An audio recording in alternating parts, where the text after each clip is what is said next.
नमस्कार, आप देख रहे हैं मोटिवेशन विद मीना।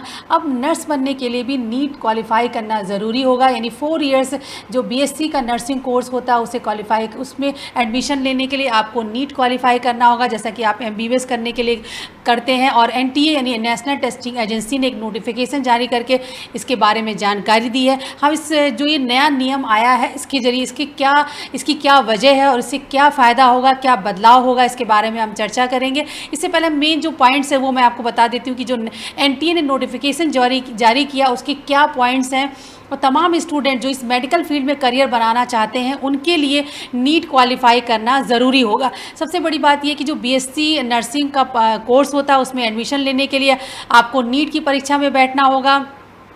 और अभी जो 2021 की परीक्षा यानी होने वाली है उसमें ये आप जो स्टूडेंट अपीयर होंगे उनके ऊपर ये एप्लीकेबल होगा। और जो एज लिमिट है यानी 31 दिसंबर 2021 तक आपकी जो एज है वो 17 ईयर्स होनी चाहिए, ये एक मिनिमम इसमें क्राइटेरिया है। और लास्ट डेट हालांकि आज 10 अगस्त से यानी आज शाम 5 बजे तक स्टूडेंट अप्लाई कर सकते हैं। लेकिन इसके अलावा तमाम स्टूडेंट जो अभी 11th 12th में पढ़ रहे हैं और जो नर्सिंग फील्ड में अपना करियर बनाना चाहते हैं उनके लिए ये एक अहम जानकारी है कि आपके क्या आपका अपनी यानी आपका क्वालिफिकेशन लेवल क्या होना चाहिए। और नीट में अगर आप क्वालिफाई करते हैं तो आपको बीएससी नर्सिंग कॉलेज में एडमिशन मिल सकता है। इसके बाद आपके लिए करियर की क्या अपॉर्चुनिटी होती है इस पर हम चर्चा करेंगे। मेन जो पॉइंट्स है कि आज लास्ट डेट है इसमें अप्लाई करने की, आज 10 अगस्त शाम 5 बजे तक आप अप्लाई कर सकते हैं। एज लिमिट आपकी होनी चाहिए 31 दिसंबर 2021 को 17 वर्ष। इसका जो एग्ज़ाम होने वाला है नीट का वो होगा 12 सितंबर को होने वाला है इस साल। और जो इसमें क्वालिफिकेशन क्राइटेरिया है यानी एक तो आपका 12th पास होना ज़रूरी है, इसमें आपके पास फिजिक्स केमिस्ट्री बायो के साथ में इंग्लिश होना चाहिए, यानी फिजिक्स केमिस्ट्री बायो और के साथ आपका इंग्लिश होना चाहिए। अगर इसमें आप 12th पास करते हैं तो आप नीट की परीक्षा में बैठ सकते हैं और इसके बाद आप बीएससी नर्सिंग कॉलेज में आपको एडमिशन मिल सकता है। जहाँ तक मार्क्स की बात है उसमें फिजिक्स केमिस्ट्री बायो इन तीनों को मिलाकर आपके मिनिमम 45 मार्क्स होने चाहिए। अगर आपके 45 मार्क्स हैं तो आप नीट परीक्षा में बैठ सकते हैं और आपको एडमिशन मिल सकता है। तमाम स्टूडेंट जो हालांकि एमबीबीएस करने के मकसद से ही वो नीट की परीक्षा देते हैं, लेकिन बहुत सारे स्टूडेंट ऐसे होते हैं जिनको कि उनकी मेरिट में नहीं आ पाते, उनको एमबीबीएस में एडमिशन नहीं मिल पाता। तो जो स्टूडेंट जिनका नीट में कम मेरिट आती, कम मार्क्स आते हैं, वो बीएससी नर्सिंग कॉलेज में एडमिशन पा सकते हैं। अब इस बारे में चर्चा करने के लिए मेरे साथ जुड़ रहे हैं जीएसवीएम मेडिकल कॉलेज से जुड़े राजकीय नर्सिंग कॉलेज के प्रिंसिपल डॉक्टर राम कुमार गुप्ता, जिनसे हम चर्चा करेंगे इस सारे विषय पर। डॉक्टर गुप्ता, ये जो नया नियम आया, एनटीए ने कहा कि नीट क्वालिफाई करना ज़रूरी होगा, ये नोटिफिकेशन क्या है? मैम, ये जो नोटिफिकेशन आया है, पब्लिक नोटिस इन्होंने निकाला है, एनटीए ने 3 तारीख को निकाला है, 3 अगस्त को, जिसमें इन्होंने कहा है कि जो स्पेशली मेनली जो केंद्र सरकार के इंस्टीट्यूट्स हैं, कुछ कॉलेजेस ने रिप्रेजेंटेशन दिया था कि हमें भी इसमें मौका मिलना चाहिए और हमारे कॉलेजेस को भी इसमें इंक्लूड किया जाए ताकि हम इस नीट के रिजल्ट को यूटिलाइज कर सकें। स्पेशली जो दिल्ली यूनिवर्सिटी से जुड़े कॉलेजेस हैं जो नर्सिंग के क्षेत्र में, जैसे मेन जो कॉलेज है Rajkumari Amrit Kaur college of nursing new Delhi, जो दिल्ली यूनिवर्सिटी के अंदर आता है, उन्होंने अप्रोच किया था नीट को और एनटीए को, और एनटीए ने उनको इंक्लूड करने के लिए इसीलिए इसकी डेट बढ़ाई गई थी। पहले 3 तारीख इसकी डेट थी, जिसको बढ़ा के 10 अगस्त किया गया, ताकि इसमें नर्सिंग के क्षेत्र में जो रुचि रखने वाले हैं या नर्सिंग के क्षेत्र में स्पेशली जो बीएससी नर्सिंग करने वाले हैं उनको अगर एडमिशन चाहिए किसी अच्छे नर्सिंग कॉलेज में तो वो नीट के माध्यम से अपना प्रवेश पा सकते हैं। और इसमें जो मेन आपका जो कॉलेज है ये राजकीय नर्सिंग कॉलेज, तो आपके यहाँ जिनको एडमिशन लेना उन्हें भी नीट क्वालिफाई करना होगा? चिकित्सा विश्वविद्यालय लखनऊ एक स्थापित हो चुका है 2018 से, और 2019 से वो फंक्शनल है। तो अभी हमारी जो कुलपति महोदय हैं उनके साथ अभी बैठक हुई थी 2 दिन पहले, और वो एक प्रदेश स्तर पे पूरा प्रवेश परीक्षा, कॉमन प्रवेश परीक्षा कराने जा रहे हैं, जिससे प्रदेश में जितने भी नर्सिंग कॉलेजेज हैं उन सब नर्सिंग कॉलेजों में वहाँ एडमिशन उनको मिल पाएगा। नहीं तो सर, जैसे कि आपने कहा कि कुछ स्टेट ने कहा था कि हमारे कॉलेजेस को नीट के जरिए ही जोड़ दिया जाए, उसी से उनको एडमिशन मिले, तो जो यूपी के कॉलेजेस हैं वो अभी नीट से जुड़े हैं कि नहीं? मैम, अभी नहीं। अच्छा, तो यानी जो अगर मैं आप जीएसवीएम की बात करूं, आपका जो राजकीय नर्सिंग कॉलेज है, यहाँ पे एडमिशन लेने के लिए अभी इनके लिए नीट इस साल यानी इसको वो अनिवार्य नहीं है आपके लिए? नहीं मैम, अभी अनिवार्य नहीं है, क्योंकि हम अटल बिहारी वाजपेयी चिकित्सा विश्वविद्यालय से संबद्ध हैं और अटल बिहारी, क्योंकि जो इंडियन नर्सिंग काउंसिल का जो 5 जुलाई का नोटिफिकेशन है उसमें गाइडलाइन में दिया हुआ है कि या तो जो संबंधित विश्वविद्यालय है या संबंधित स्टेट अपना प्रवेश परीक्षा के माध्यम से अपने प्रवेश बीएससी नर्सिंग के करा सकता है। तो चूंकि हमारे यहाँ चिकित्सा विश्वविद्यालय स्थापित है, तो चिकित्सा विश्वविद्यालय के द्वारा ही एक कॉमन प्रवेश परीक्षा कराई जाएगी, जिसके माध्यम से सारे नर्सिंग कॉलेजों में एडमिशन की प्रक्रिया पूर्ण की जाएगी। ओके। तो सर लेकिन सर जो ये एक जो फैसला है कि नर्सिंग कॉलेज में एडमिशन के लिए नीट क्वालिफाई करना ज़रूरी नहीं, नीट के जरिए ही हो, आप इस फैसले को कैसे देखते हैं? आपको क्या, आप बीइंग एक प्रिंसिपल हैं, आप नर्सिंग कॉलेज के, आपको क्या लगता है नीट के जरिए ही होना चाहिए? मैम, अच्छा फैसला है। नीट के माध्यम से अगर होगा तो इसमें बहुत सारे कुछ पॉजिटिव एस्पेक्ट्स भी हैं। जैसे अगर हम बात करें स्टूडेंट छात्रित की, अगर हम बात करते हैं तो छात्र को अलग अलग जगह अप्लाई नहीं करना है, एक ही जगह अप्लाई करना है और उससे वो सभी जगह सारे स्टेट्स में वो अप्लाई कर सकता है। एक ही फीस में वो सब जगह अप्लाई कर देगा, तो उसकी एक आर्थिक मदद भी होगी। उस हिसाब से एक फीस में वो सारा कर पाएगा और जिस स्टेट में उसको चाहिए, जो अच्छा कॉलेज उसको चाहिए, वो मिल पाएगा उसको। तो अच्छा फैसला है। कॉमन परीक्षा रहेगी, अच्छे स्टूडेंट्स हमें मिल पाएंगे हमारे कॉलेज में, क्योंकि जो जिनको किसी कारण सफलता नहीं मिल पाई है मेडिकल कोर्स में, तो वो बीएससी नर्सिंग कोर्स को पा सकते हैं। सर आपको क्या लगता है कि नीट के जरिए अगर हम नर्सिंग की एडमिशन दिलवाते हैं, जैसे आपने कहा आपको अच्छे स्टूडेंट्स मिल पाएंगे, क्या जो एक जैसे सर एक बड़ा पूरे देश में देखिए लाखों बच्चे बैठते हैं नीट में और वो चाहते हैं कि एमबीबीएस डॉक्टर ही बने, शायद नर्सिंग की ओर इतना ज़्यादा उनका एक रुझान नहीं रहता क्योंकि वो एमबीबीएस को ज़्यादा सुपीरियर मानते हैं। आपको लगता है अगर नीट के जरिए ही हो तो एक नर्सिंग फील्ड में जो करियर है उसको लेके एक परसेप्शन भी बदलेगा और उसका स्टैंडर्ड भी हाई होगा? डेफिनेटली मैम, डेफिनेटली बदलेगा, क्योंकि अगर हम नीट के माध्यम से कराएंगे तो एट पार हमको लेवल मिलेगा बच्चों का और स्टूडेंट्स में भी एक समानता की भावना होगी। अभी क्या होता है कि जैसे नीट के लिए अलग से एग्जाम होता है मेडिकल के लिए, तो कहीं ना कहीं नर्सिंग के छात्रों में इनकी भावना डेवलप होती है।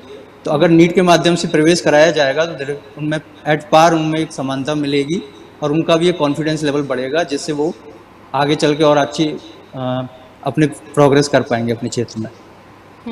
सर क्या यूपी में कोई कॉलेज हैं जिनका नीट के जरिए हो ना, ये यूपी के सारे कॉलेज नीट के अभी नीट का क्राइटेरिया फॉलो नहीं करेंगे?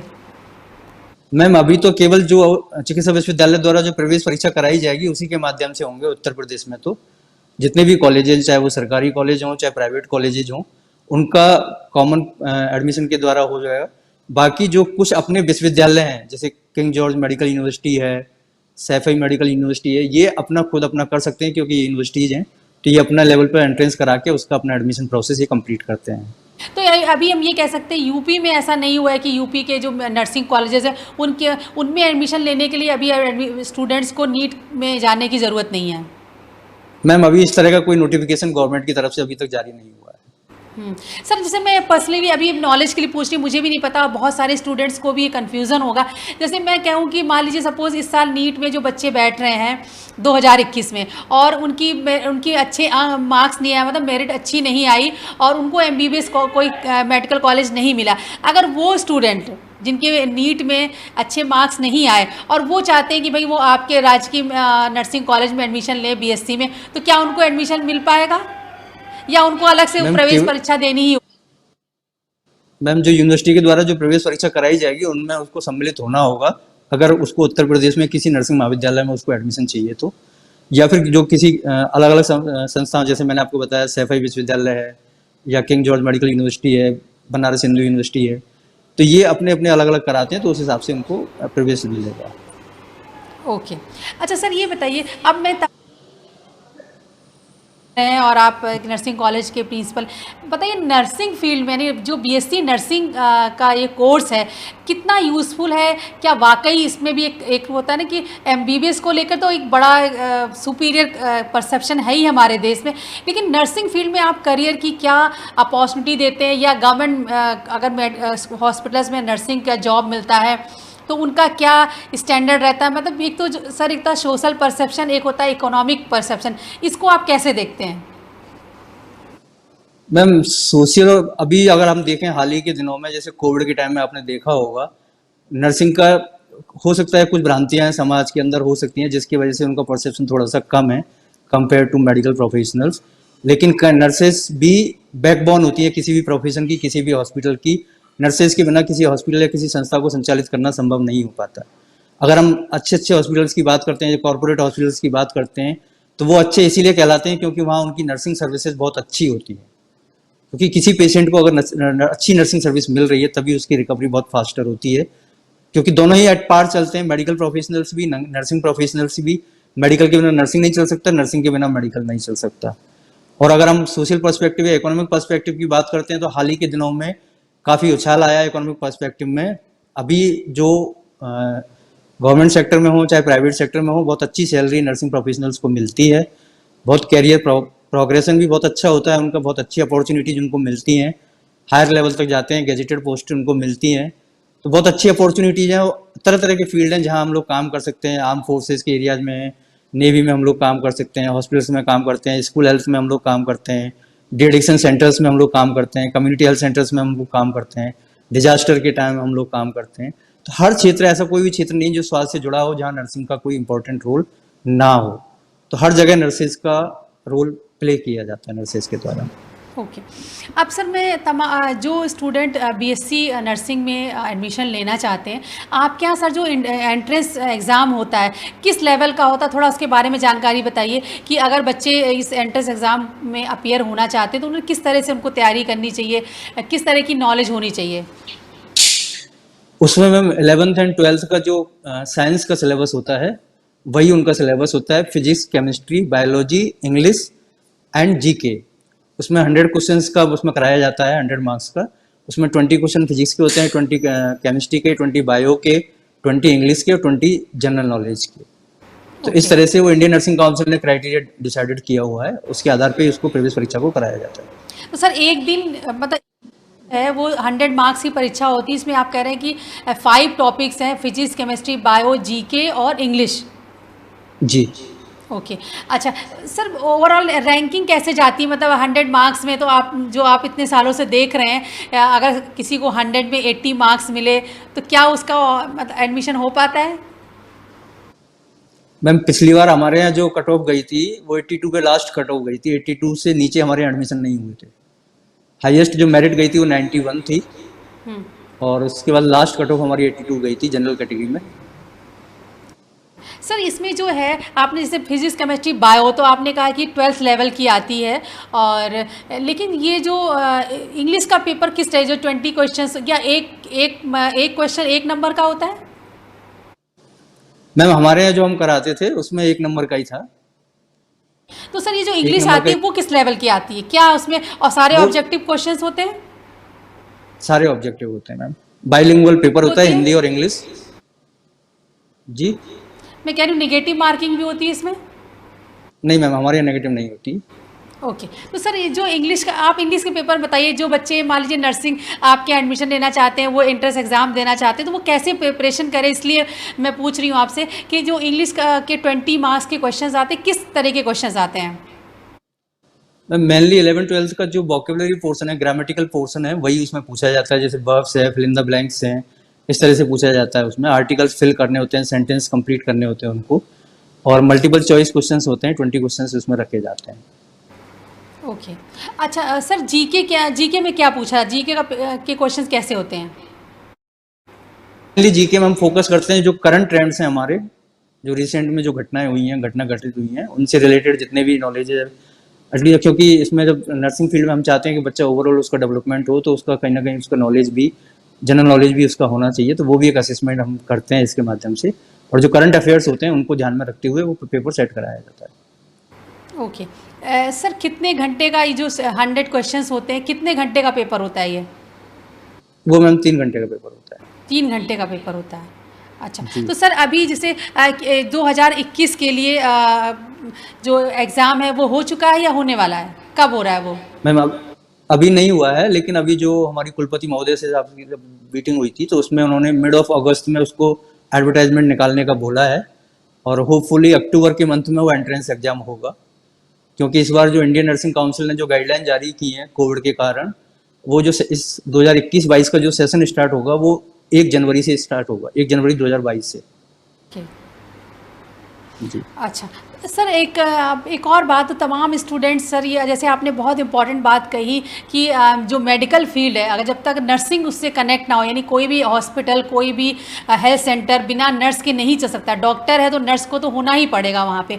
सर ये जो फील्ड है, यानी कि आप बीएससी करने का, मैं चाहती हूँ कि थोड़ा सर आप नर्सिंग के बारे में, नर्सिंग में और क्या, जैसे बीएससी करने के बाद एमएससी कर सकते हैं, यानी जो ये करियर ग्रोथ है वो कहाँ तक जाती है? मैम इसमें बहुत सारे कोर्सेज हैं। सबसे जो निचले स्तर पे जो प्रोग्राम होता है हमारा, वो होता है ऑक्जिलरी नर्स मिडवाइफ, जिसको हम शॉर्ट में एएनएम बोलते हैं। ये 2 साल का प्रोग्राम होता है, डिप्लोमा काइंड का प्रोग्राम होता है। उसके बाद हमारे पास 3 साल का एक जनरल नर्सिंग एंड मिडवाइफरी होता है, जिसको जीएनटी भी कहा जाता है, जीएनएम भी कहा जाता है। वो 3 साल का प्रोग्राम होता है, वो भी डिप्लोमा प्रोग्राम होता है, जिसके द्वारा स्टाफ नर्सेस बनते हैं और जो हॉस्पिटल्स में, डिस्ट्रिक्ट हॉस्पिटल है, पीएचसी, सीएससीज हैं, उन पे वो लोग काम करते हैं, मेडिकल कॉलेजेस में काम करते हैं।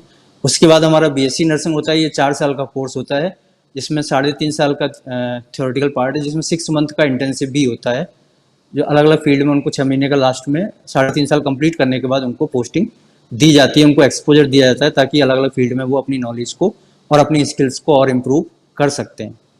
बीएससी करने के बाद हमारे पास एमएससी नर्सिंग प्रोग्राम होता है, वो भी 2 साल का प्रोग्राम होता है। इसमें मेनली स्पेशलिटी के अकॉर्डिंग होता है। 5 स्पेशलिटीज हमारे पास होती है। पहला होता है मेडिकल सर्जिकल नर्सिंग, दूसरा होता है कम्युनिटी हेल्थ नर्सिंग, तीसरा होता है गायनी एंड ऑप्स, चौथा होता है पीडियाट्रिक जो बच्चों से रिलेटेड होता है, और पांचवा होता है इसके अंदर मेंटल हेल्थ नर्सिंग, जो मानसिक स्वास्थ्य से रिलेटेड एक विशेषज्ञता होती है। तो इस तरह से 5 स्पेशलिटीज के अंदर पीजी प्रोग्राम हमारा होता है। उसके बाद इसमें डॉक्टरेट होता है, डॉक्टरेट इन नर्सिंग। तो अगर किसी ने एमएससी किया हुआ है, अगर वो इंटरेस्टेड है, तो वो डॉक्टरेट भी कर सकते हैं, डॉक्टरेट के लिए वो जा सकते हैं। तो ये इस तरह से हमारे ये बहुत सारे कोर्सेज हैं जो अवेलेबल है।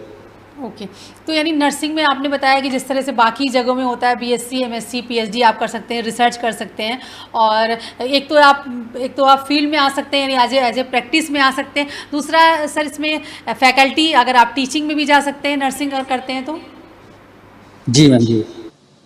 जो बीएससी नर्सिंग करते हैं वो मेनली डिप्लोमा जो प्रोग्राम संचालित करते हैं कॉलेजेस, उनमें एज ए ट्यूटर के रूप में उनको अपॉइंट किया जा सकता है।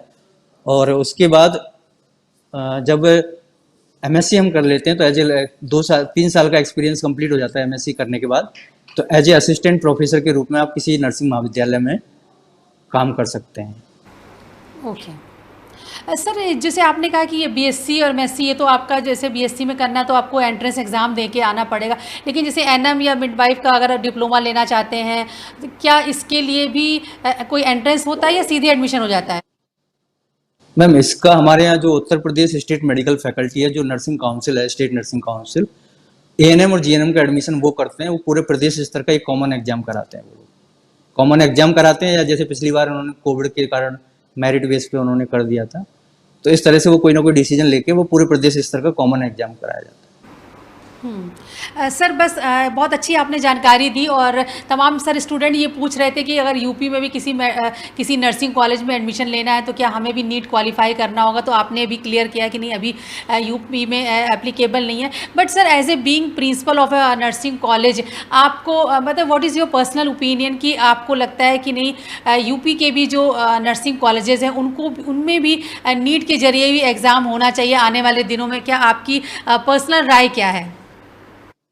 मैम डेफिनेटली वो होने वाला है, क्योंकि हो सकता है मोस्ट प्रोबेबली अगले साल से शायद उसको लागू कर दे हमारी सरकार, क्योंकि एक पारदर्शी व्यवस्था है। नीट के माध्यम से हम मेडिकल में भी प्रवेश करते हैं, तो अगर उसको लागू होगी तो पूरे प्रदेश स्तर में सभी प्रदेशों में उसको लागू किया जाएगा, तो ज़्यादा बेटर होगा। और हमारे प्रदेश में भी लागू होगी तो ज़्यादा बेटर होगा। वो हो सकता है आगे चल के सरकार उस पर निर्णय कुछ लेंगी, और उसके माध्यम से अगर होगा तो ज़्यादा बेटर होगा। बिल्कुल सर, चलते थे, मैं चाहती हूँ कि एक बार आप तमाम जो स्टूडेंट, मेडिकल फील्ड के स्टूडेंट आपको सुन रहे हैं, वो आना चाहते हैं मेडिकल फील्ड में, लेकिन सर नीट के लिए वो दिन रात मेहनत करते हैं। कई सारे ऐसे स्टूडेंट हैं जिन्होंने हज़ारों की, लाखों की संख्या में ऐसे स्टूडेंट जिन्होंने पता लगा फर्स्ट सेकंड अटेम्प्ट में भी उनका नहीं हुआ, लेकिन वो नर्सिंग में आने के बारे में नहीं सोचते। तो being the principal of a nursing college, आप उनको क्या मैसेज देना चाहेंगे कि how you will motivate them to join nursing colleges also, और ये भी फील्ड इतनी अच्छी है, आप उनको अगर कुछ मैसेज देना चाहें? जी मैम, देखिए नर्सिंग का मैम बहुत अच्छा स्कोप है आज की डेट में। अगर हम बात करते हैं सैलरी वाइज भी हम देखते हैं, सोशल पर्सपेक्टिव भी हमारा चेंज हुआ है। स्पेशली अगर हम बात करें पिछले 2-3 साल के 2 साल की, अगर हम कोविड टाइम में देखें तो हर व्यक्ति द्वारा, चाहे वो जनप्रतिनिधि हो चाहे जनमानस हो, हर व्यक्ति द्वारा नर्सेज की प्रशंसा की गई है।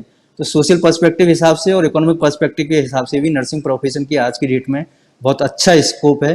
तो मैं तो बस सबको यही सलाह देना चाहूँगा, ठीक है अच्छा है आप प्रयास करिए, अगर आपका नीट में मेडिकल में होता है तो अच्छी बात है, लेकिन अगर नीट में नहीं हो पाता है तो आप चाहें तो आप मेडिकल या नर्सिंग प्रोफेशन में भी आ सकते हैं, और मेडिकल प्रोफेशन में भी, नर्सिंग प्रोफेशन में भी आप अच्छा करियर अपना बना सकते हैं। Okay, thank you sir. Thank you ma'am, thank you very much. तो ये थे डॉक्टर राम कुमार गुप्ता, जिन्होंने इन्फॉर्मेशन दी कि नीट के जरिए नर्सिंग में ही एडमिशन मिलने वाला, लेकिन इस साल फिलहाल यूपी में ये नहीं लागू है। अगले साल से उम्मीद की जा रही है कि यूपी में भी ये लागू हो जाएगा, और अगर यूपी के किसी भी नर्सिंग कॉलेज में आप एडमिशन लेना चाहते हैं तो आपके लिए नीट क्वालिफाई करना ज़रूरी होगा। इसके अलावा अगर आप BSc नर्सिंग कोर्स ज्वाइन करना चाहते हैं तो आपके क्या क्या आपकी क्वालिफिकेशन रिक्वायर्ड है, आप कैसे इसकी तैयारी करें, किस तरह का पेपर है, इसके बारे में जानकारी डॉक्टर गुप्ता ने। आप पूरा इंटरव्यू देखें, आपको ज़रूर इन सवालों के जवाब मिलेंगे। इसके अलावा भी अगर BSc नर्सिंग से जुड़ा कोई भी सवाल आप पूछना चाहते हैं तो इस वीडियो के कमेंट बॉक्स में हमें अपने सवाल ज़रूर भेजें। देखते रहिए मोटिवेशन विद मीना।